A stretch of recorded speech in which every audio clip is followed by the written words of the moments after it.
Hey everyone, welcome back. Ready for another deep dive? Absolutely. Always ready to dig into some interesting data. Well, today we're taking a trip to Thailand. Virtually, of course. Always a nice place to visit. Even if it's just through spreadsheets, we're looking at Thai real estate, and specifically how foreign investment is playing out in 2023. Interesting time for it too, right? With all the global economic uncertainty. Exactly. That's what makes this so fascinating.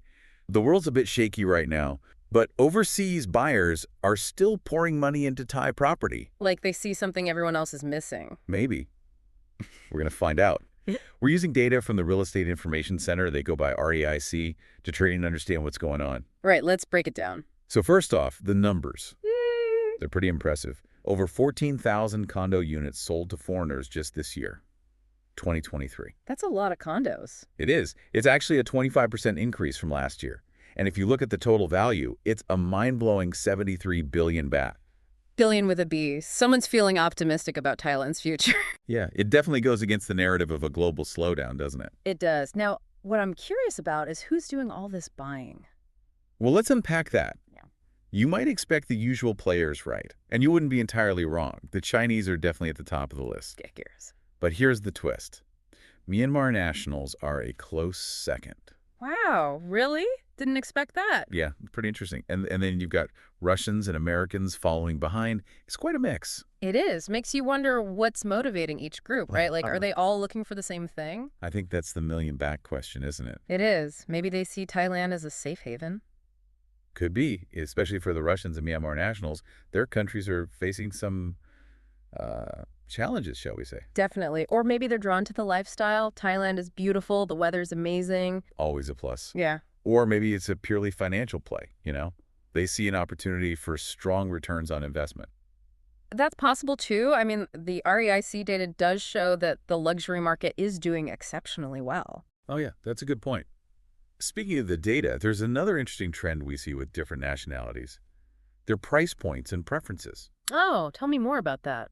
For example, Myanmar buyers are, on average, paying the most per property. They're really going for those high-end condos. Interesting. While Brits, on the other hand, are all about space. They're buying larger units, prioritizing room to spread out. Huh. Different strokes for different folks. Yeah, exactly. Makes you think about what they're planning to do with these properties. Right. Like, are those spacious British-owned condos for big families, vacation homes, or maybe even rental investments? And with the Myanmar buyers snapping up those luxury places, is it a status symbol? A way to protect their assets? Or simply a desire for the best of the best? Lots of possibilities. And that's what makes this whole thing so intriguing. It does. But of course, it's not all sunshine and rainbows. There are some challenges on the horizon for Thai real estate. Uh-oh. Like what? Well, for starters, they've tightened up lending criteria. So getting financing for properties under 3 million baht is going to be tougher. Ouch. That'll definitely impact some buyers. It will. And then, of course, there's the big one.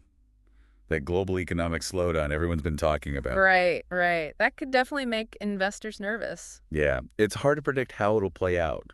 Will it cool down the market? Will people get scared and pull back? Or will Thailand's appeal prove resilient? The million baht question again. So what's the overall outlook then? What's REIC saying about the future of Thai real estate? Well, they're predicting a recovery. They think things are going to bounce back, especially for high-end properties, those over 10 million. So the luxury market is going to stay strong. Seems that way.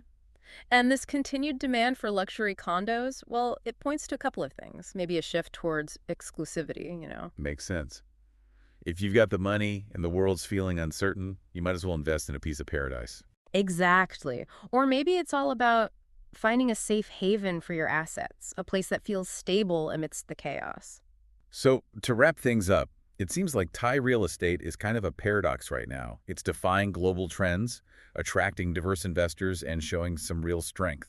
But there are also those potential bumps in the road, those economic uncertainties that could throw things off course. It's a fascinating situation, and it really makes you think.